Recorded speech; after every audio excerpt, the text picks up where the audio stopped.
Hello fashion designers, welcome again to my YouTube channel. So today I'll be teaching you on how to draft this vintage shirt with cam collar and exaggerated sleeve. So I'm using plain crepe and a vintage fabric. Okay, so as you can see, I came down by 1 inch to get my shoulder line. Then next is my facing. I came out by 4 inch and I'm going to be connecting the point all the way down. Okay, next is my button allowance. From that center point I came down by 1 inch, or came out by 1 inch, and mark it all the way down. So for clarity's sake, this is my facing and here is my button allowance. So from that new center line, I'm going to be marking my shoulder, which is 8. I added ½ inch. Then for my neck width, I used 3.5. The neck length of this particular one is 2.5. This is my front pattern of my shirt. Okay, so I marked 2.5 and I'm going to be connecting with my ruler like this to get a box.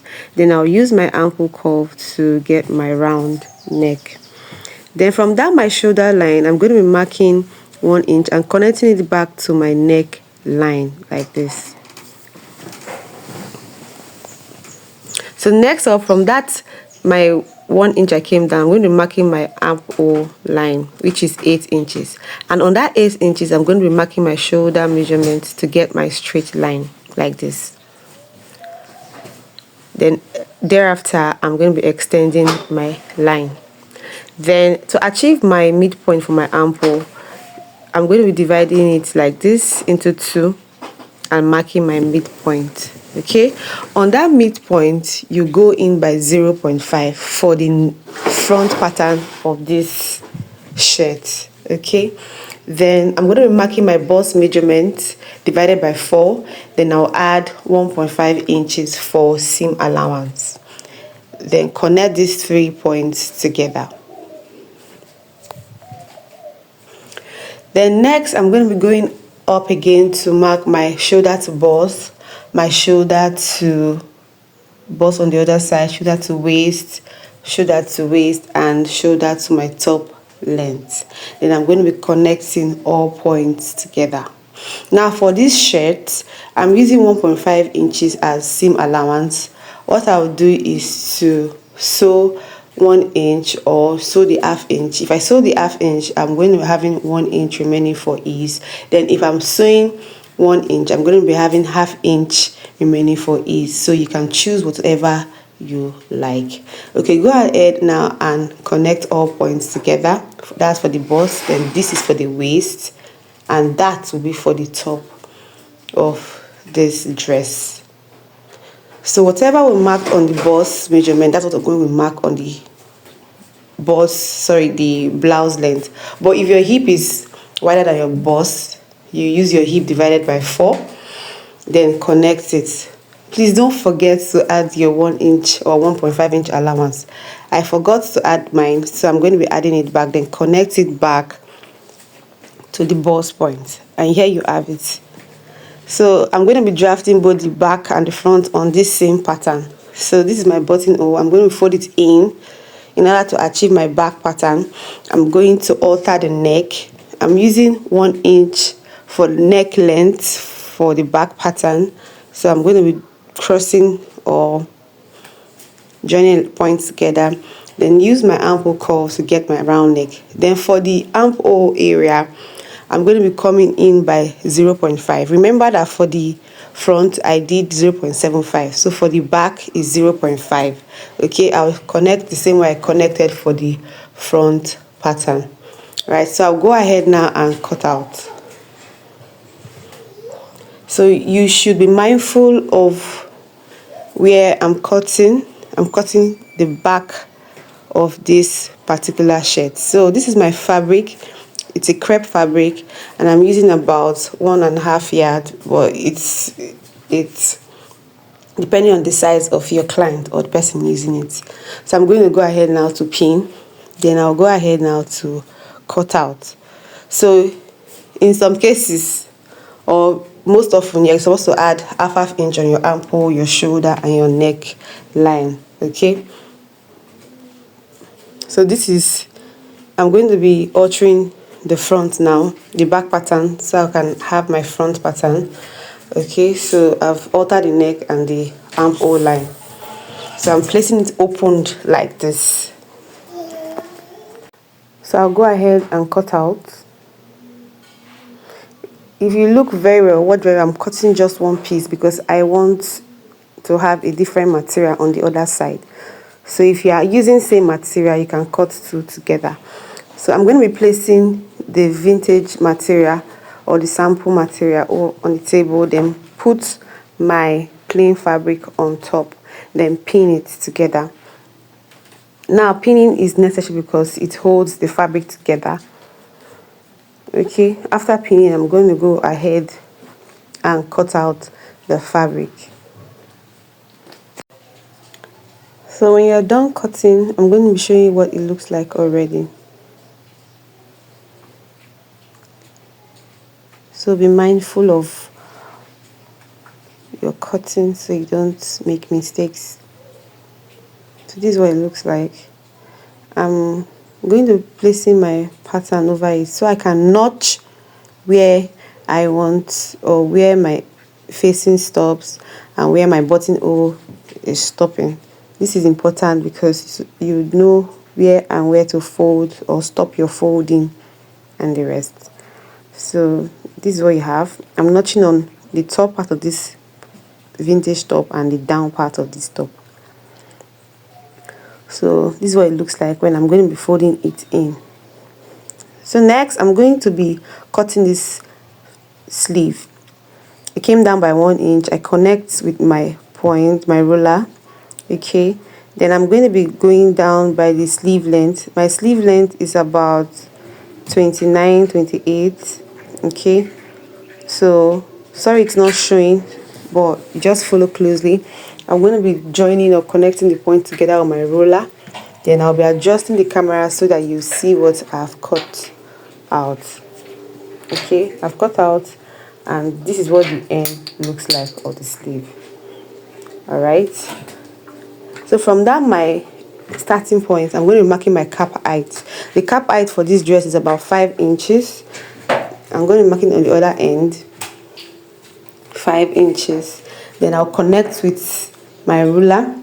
Then what I'm going to be marking on this, my cap height, is my armhole. So the armhole for this dress is about 20.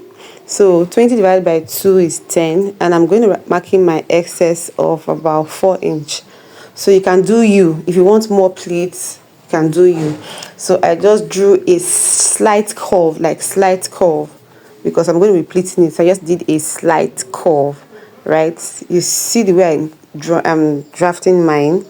So on this, my M line or my sleeve length, but what I'm going to be using is my round sleeve. If my round sleeve is 4 or 9 divided by 2 is 4.5, so I'm going to be marking it 2 times, right? Then connect it back to my armhole.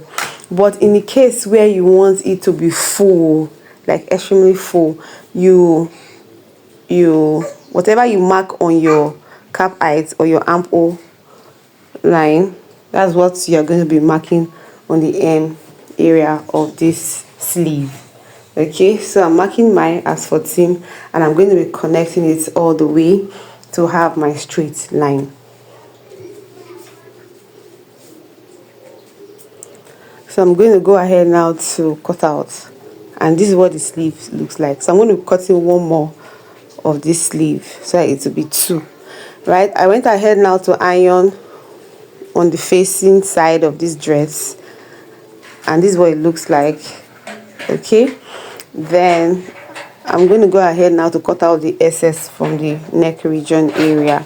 So if you notice, I ironed with hemming gum, right? But I did not iron every part of it because I want to weave the outside of this dress. Okay, so next I'll be opening it very well.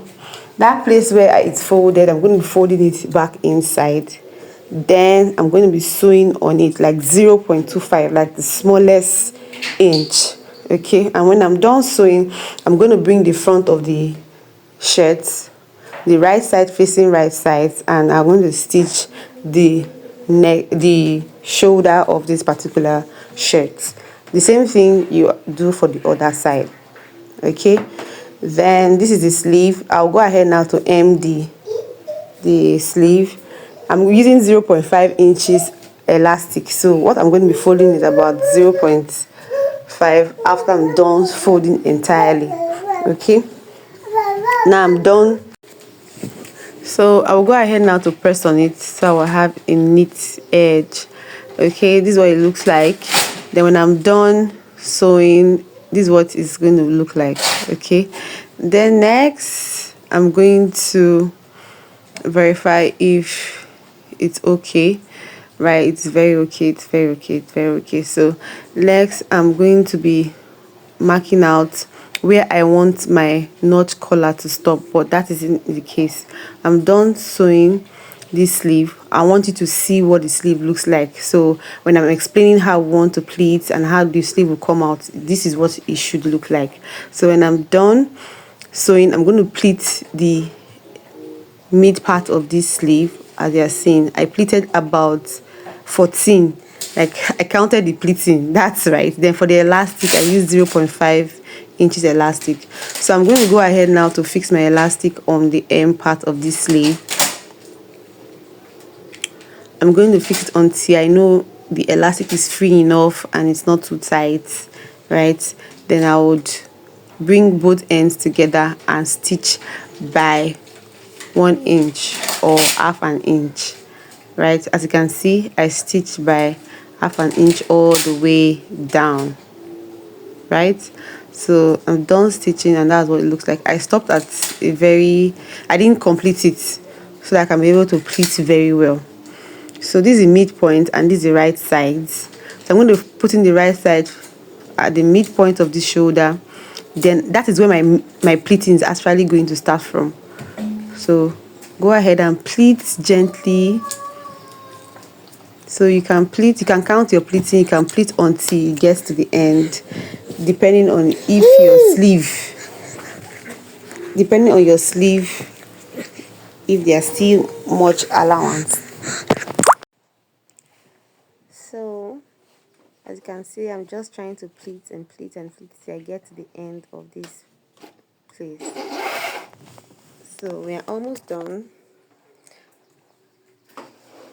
Now remember that you have to leave like 1 inch for your button allowance, then a little bit of extra for the flap so that it will just lay flat.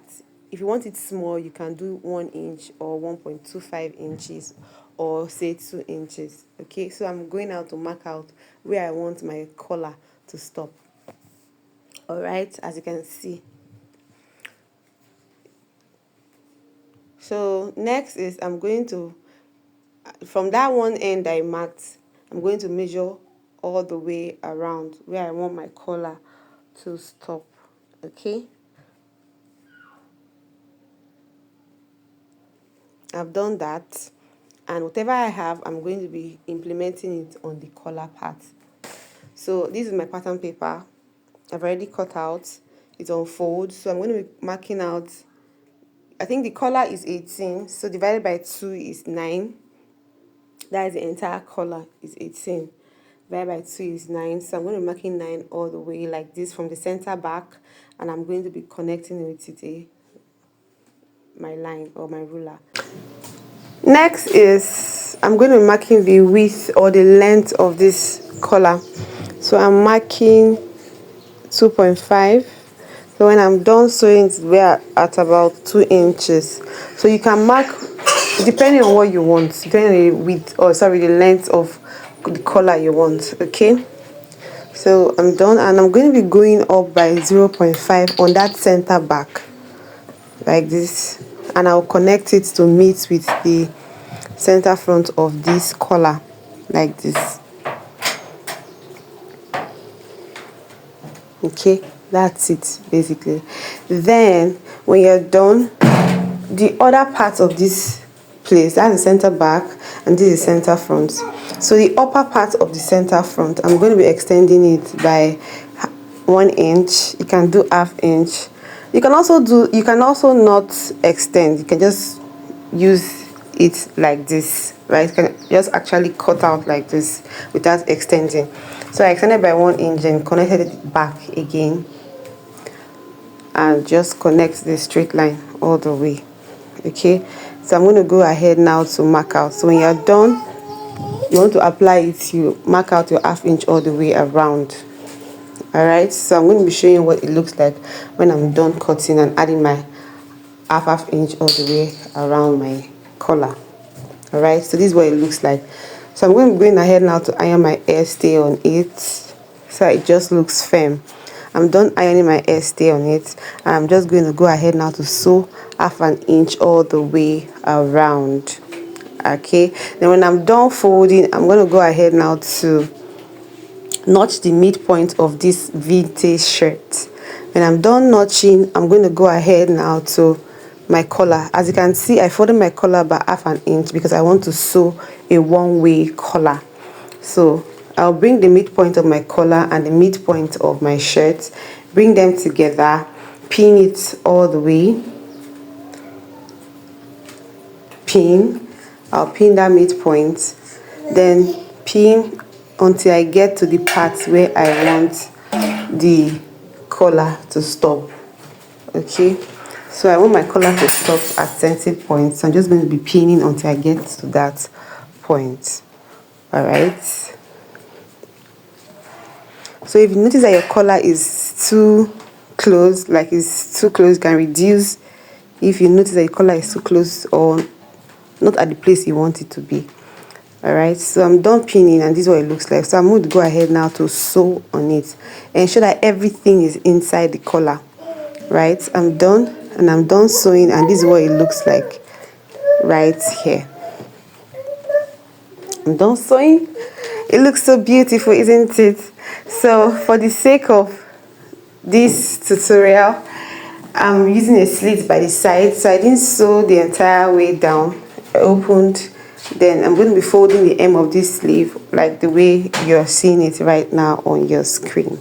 So go ahead and sew the entire hem of this sleeve. Now, if you've not subscribed to my channel yet, if you've not watched any of my tutorials yet, this tutorial will tell you that all my tutorials are very interesting. This is the outcome. Please don't forget to like, share, and comment. Click on that notification bell to get notified anytime I drop my sewing video. Till I meet you again. Bye bye.